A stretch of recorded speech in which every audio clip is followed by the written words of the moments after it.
So obviously I didn't think my senior project was going to be me sitting at home on my couch talking to my camera, but here we are. My name is Nicole and I'm currently a senior in my final semester at the College of New Jersey.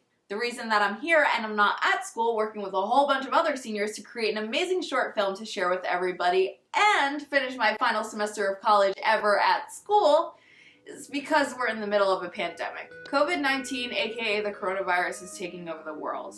In New Jersey, we are currently in quarantine, which means we should not leave our houses unless we are essential workers or going to buy something essential like food. That being said, I can only do my senior projects from home. So I wanted to create something that not only shared how quarantine has affected me, but how it's affected everyone around me.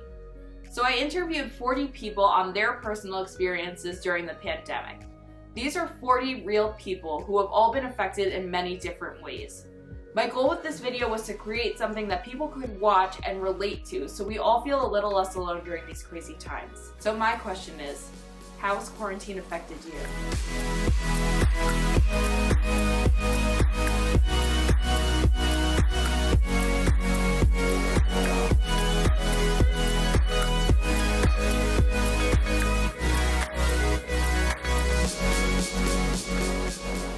Since the pandemic, I have been working from home. I've been working from home. My entire company has been working from home.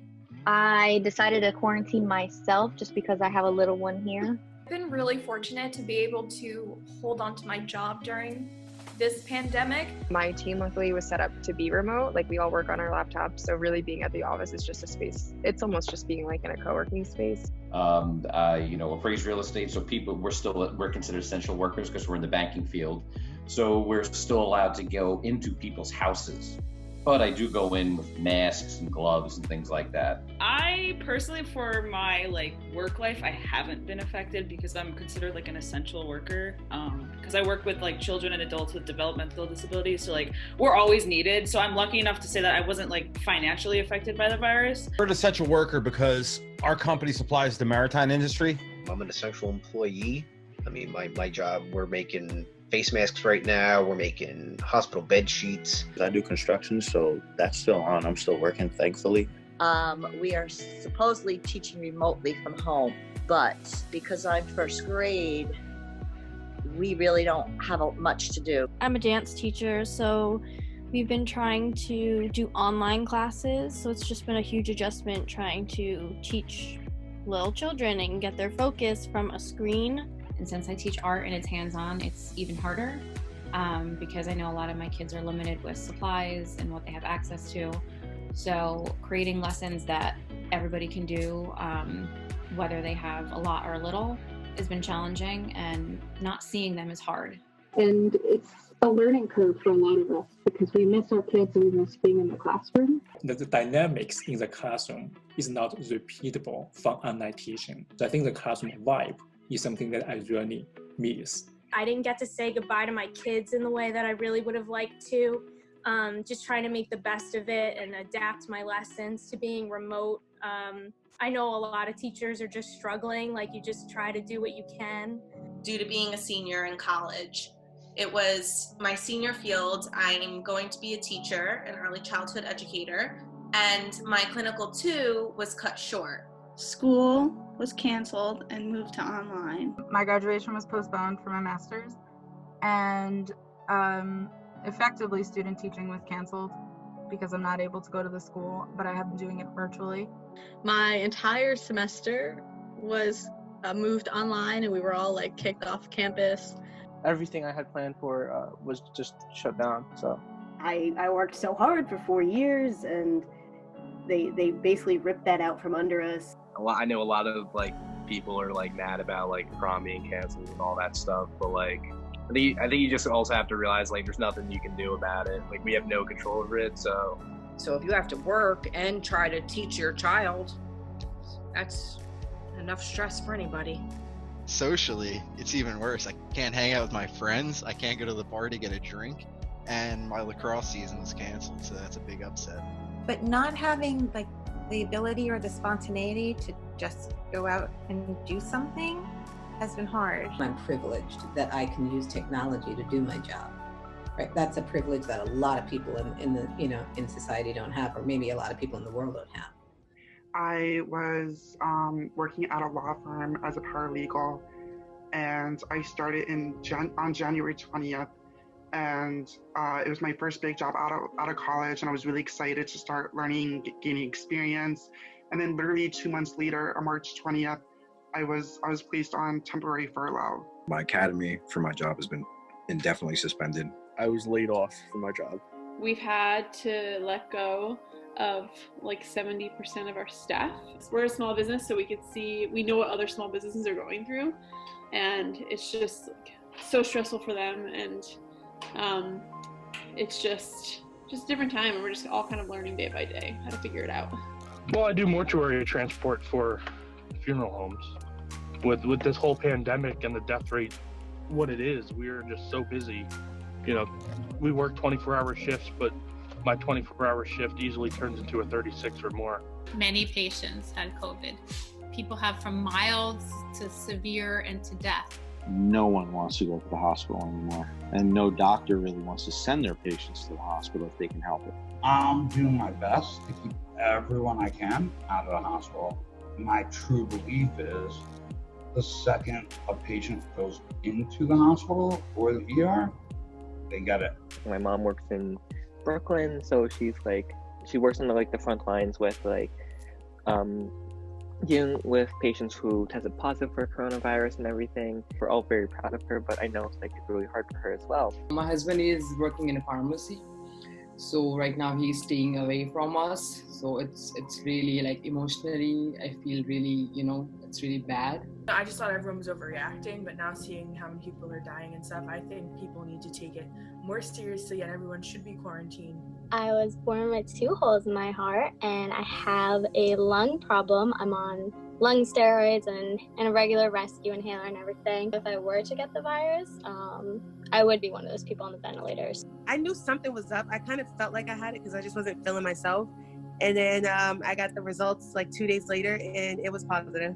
The body aches were my body was killing me.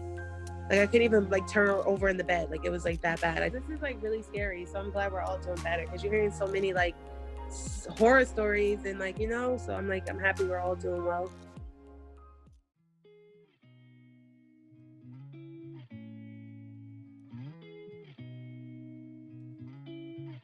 Before all this, it's basketball, it's school, it's homework, it's run here, run there.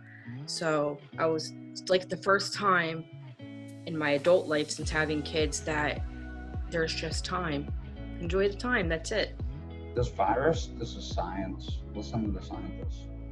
I just thought that oh, I probably won't get it, but it can happen. All around the United States, we're all going through this, and then as much as it sucks what we're going through, and as divided as our country is, that's the one uniting factor. You grow through what you go through, so I like that motto.